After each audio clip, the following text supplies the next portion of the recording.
All right, young scholars, I'm going to try to quickly go over the TULL section, mainly quickly because he is kind of easy to understand. He's a little less caught up in his head. I will be clarifying the plot and also the tone and something about modernism, which we have to refocus on soon. Anyway, so I'm just using one highlighting color that, two. But anyway, we find out it was nigh to midnight, so it was nearly midnight, and it had set to rain when he woke us. It had been a misdoubtful night with the storm making. And we know, so here we are at Tull's near midnight, the night that Addie, of the day that Addie died. All right. And when Peabody's team come up lathered with the broken harness, dragging the neck yoke betwixt off Critter's legs, Cora says, "It's Addie Bundren. She's gone at last." So Cora's immediate thought is that Peabody's team ran away for some reason because Addie Bundren has died. Okay. And so she recognizes his team and thinks that he's coming to tell them that they've died. He says they could have been anybody's. We know that we should not fully trust Cora's very confident point of view all the time. Her reporting, as was established right in the beginning, can be hypocritical and it can be off base. But she clings to it and says it with a lot of conviction. All right. She's also very religious, as we noticed before. So when Cora waked me, it had set to rain, even while I was going to the door with the lamp and it shining on the glass so he could see I am coming. It kept on knocking. So Vardaman was out there knocking, and even though he should have seen that somebody was coming, he just keeps on knocking. There's a little bit of comedy, a little bit of a creepy horror scene late night, raining in a farmhouse, knocking on the door. Not loudly, but steady, like you might have gone to sleep thumping, but I never noticed how low down on the door the knocking was till I opened it and never seen nothing. I held the lamp up with the rain sparkling across it and Cora back in the hall saying, "Who is it, Vernon?" But I couldn't see nobody at all at first until I looked down and around the door, lowering the lamp. He looked like a drowned puppy in them overalls with no hat, splashed up to his knees where he had walked them 4 miles in the mud. Well, I'll be derned, I says. In terms of the setting, hopefully you've noted that the Tulls are 4 miles from the Bundrens. Again, this scene plays either creepy or creepy comic. If you got a little movie playing in your head, which you should, it's good for reading. Anyway, and then this imagery. "Who is it, Vernon?" Cora says. He looked at me, his eyes round and black in the middle, like when you throw a light in an owl's face. "You mind that air fish?" he says. "Come in the house," I says. "What is it, your maw?" "Vernon," Cora says. He stood kind of around behind the door in the dark. The rain was blowing onto the lamp, hissing on it, so I am scared every minute it'll break. "You was there," he says. "You seen it." Now, we know what he's talking about, this connection to the fish. He's decided in the last chapter that he needs to come and find Vernon because Vernon saw the fish when it was in one piece when he arrived with it. And he thinks somehow, like I said last time in the last chapter, he can reconstruct the moment and thereby bring back his mother. He looked like a drowned puppy is a refrain throughout this chapter. There's a couple of things that are repeated. "I told you," Cora says. "I told you it was a happening. You go and hitch," which means hitch up the wagon. "But he ain't said," I says. He looked at me dripping onto the floor. "He's a ruin in the rug," Cora says. "You go get the team while I take him to the kitchen." But he hung back, dripping, watching me with them eyes. "You was there. You seen it laying there. Cash is fixing to nail her up. It was a laying right there in the dirt. The rain never come up till after I was coming here, so we can get back in time." All right, so this makes no sense to him. It's the strange little boy who's come 4 miles in the rain just saying craziness to him. "I'd be darned if it didn't give me the creeps, even when I didn't know yet." But Cora did. "You get that team quick as you can. He's out in his head with grief and sorrow. I'd be darned if it didn't give me the creeps." Another refrain. "Now and then a fella gets to thinking about how the sorrow and afflictions in this world, how it's liable to strike anywhere like lightning.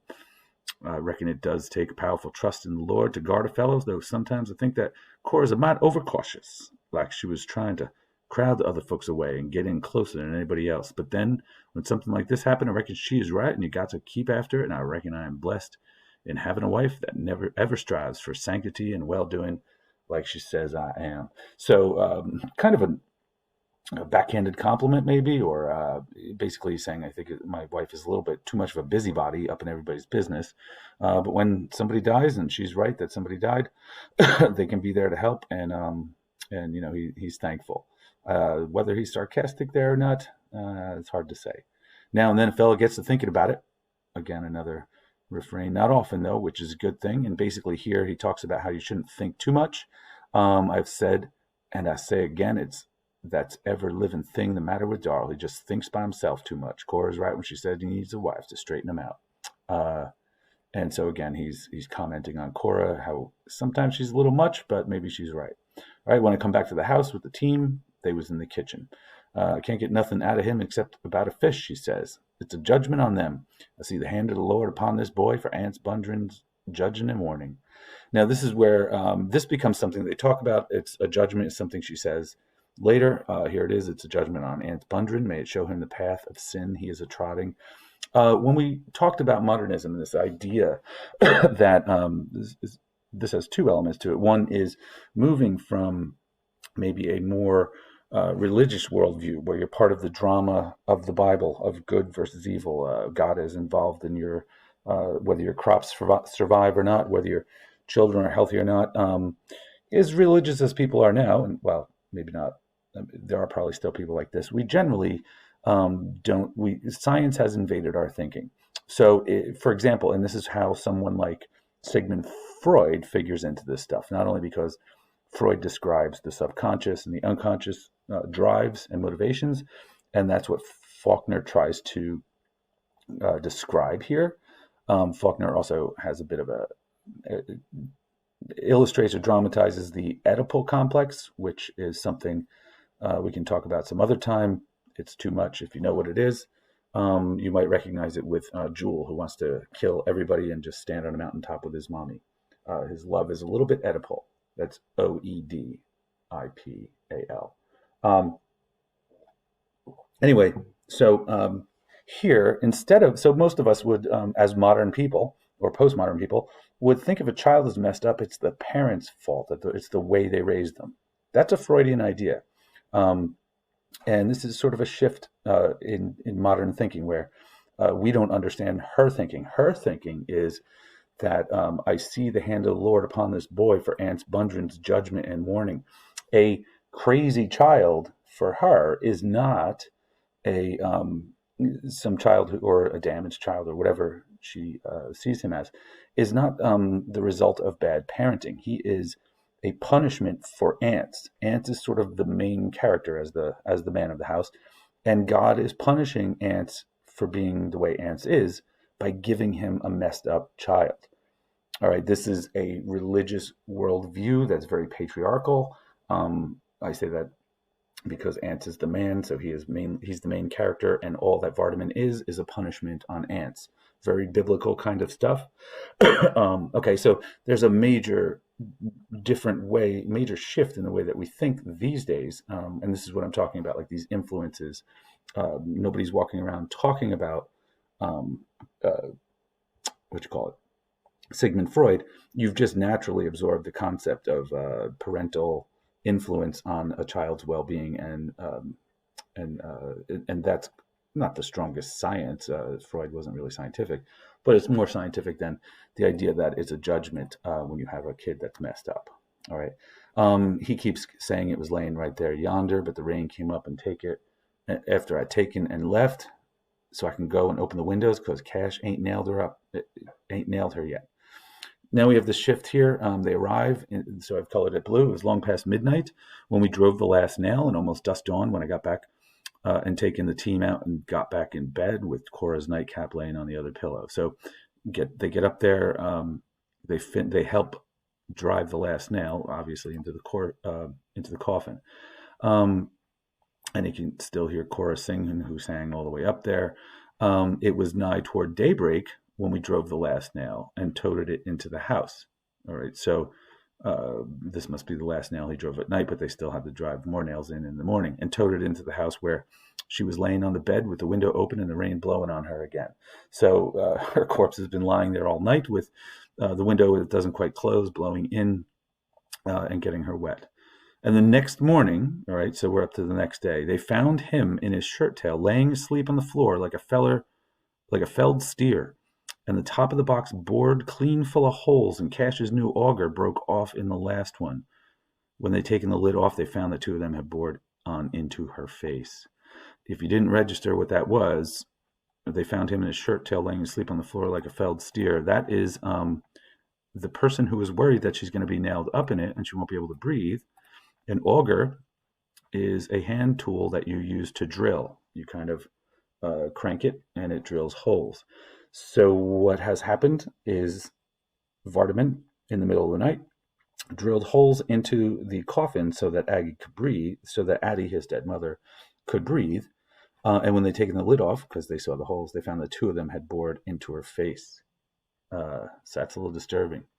And then here's some reflection. If it's a judgment, it ain't right, because the Lord's got more to do than that. He's bound to have, because the only burden Ance Bundren's ever had is himself. And when folks talk bad about him, I think to myself, he ain't that less of a man, or he couldn't abhor himself this long. All right, so he's basically saying Ance isn't that bad, or he couldn't have stood himself. He couldn't stand to be around himself. It ain't right. I'll be darned if it is, because he said, "Suffer the little children to come unto me. Don't make it right neither." So more about this punishment, and he's actually saying it's not a good punishment. It's not fair, which seems blasphemous. And then more on Korah's thoughts. I have bore you what the Lord God sent me. In other words, I gave you the children that God sent me, which are girls, which is a disappointment in this time and place. I faced it without fear nor terror, because my faith was strong in the Lord, a bolstering and a sustaining me. If you have no son, it's because the Lord has decreed otherwise in his wisdom. And my life is and has ever been an open book to err a man or woman among his creatures, because I trust in my God and my reward. My reward is that I'm going to heaven. All right, so here she is obviously a little insecure about the fact that she couldn't give him a son. Sons are, again, in this society, in this time, more valuable. I reckon she's right. I reckon if there's a man or a woman anywhere that he could turn it all over to and go away with his mind at rest, it should say, it would be Korah.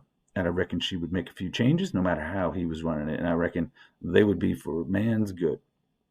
Leastways, we would like to have, we would have to like them. Leastways, we might as well go on and make like we did.